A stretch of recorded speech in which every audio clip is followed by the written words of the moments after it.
Mga katrops, welcome back ulit kayo sa aking channel Sports React PH at ngayon na ay pag-uusapan natin ang balitang pagkuha ng New Orleans Pelicans kay Carmelo Anthony. Pag-uusapan na rin nga natin ngayon dito sa ating panibagong video ang balitang sinagot na agad ng mga referee ang reklamo sa kanila ng Phoenix Suns.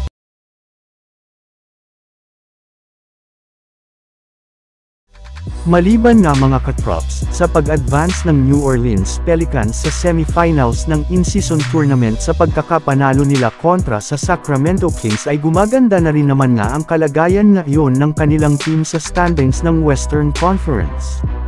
Sadyang meron pa rin naman ngang kulang ngayon sa kanilang lineup at iyan nga ay ang kakulangan nila ng veterano sa kanilang lineup. Kaya dahil nga dyan ay pinaplanuhan na nga po nila ngayong kunin si Carmelo Anthony.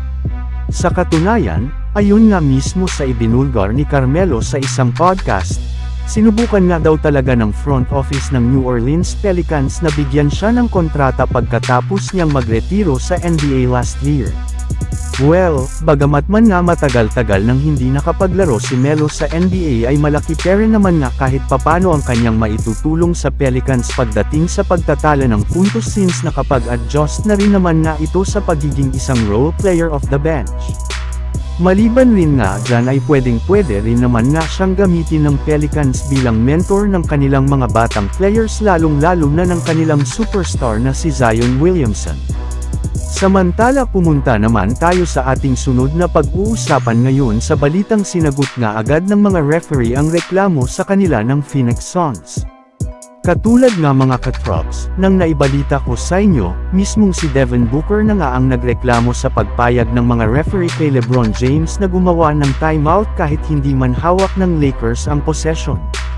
Sa katunayan, pagkatapos pa nga ng kanilang pagkatalo ay agad nga nitong ipinost sa kanyang Instagram story ang larawan kung paano pinabura ng mga referee ang ginawang timeout ni LeBron James sa huling mga segundo ng kanilang laro kahit wala mang may hawak ng posesyon ng bola matapos itong mabitawan ni Austin Reeves.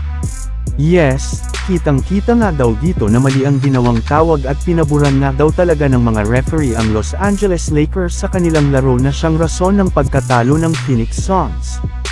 Bali, kung hindi nga daw po dito nagkamali ang kanilang mga official ay may pagkakataon pa sana sila na maitabla ang score o di key-up alamang at manalo pa sa kanilang laban. Pero ayon rin naman nga sa naging pahayag ng isa sa kanilang mga referee na si Josh Steven. Sinabi nga niya dito na during nga daw po ng live play ay nakita nga niya na hawak pa nga daw ng Lakers ang possession kaya pinaburan nila ang pag-request ni LeBron ng timeout. Nakita rin naman nga nila sa kanilang ginawang video review na tunay nga daw talaga na nahawakan pa ni Austin Reeves ang bola habang humihingi si LeBron ng timeout. At nangyari nga iyan bago ma-steal ito ng Phoenix Suns kaya sa huli nga ay tama lamang ang ginawang desisyon ng mga referee sa huling mga segundo ng kanilang naging laro. So yun lang nga mga katrops ang handog ko sa inyong storya ngayong araw. Sana nag-enjoy kayo. Please like and subscribe my YouTube channel Sports React PH para sa iba pang storya at update patungkol sa NBA. Kita-kits muli sa ating susunod na video.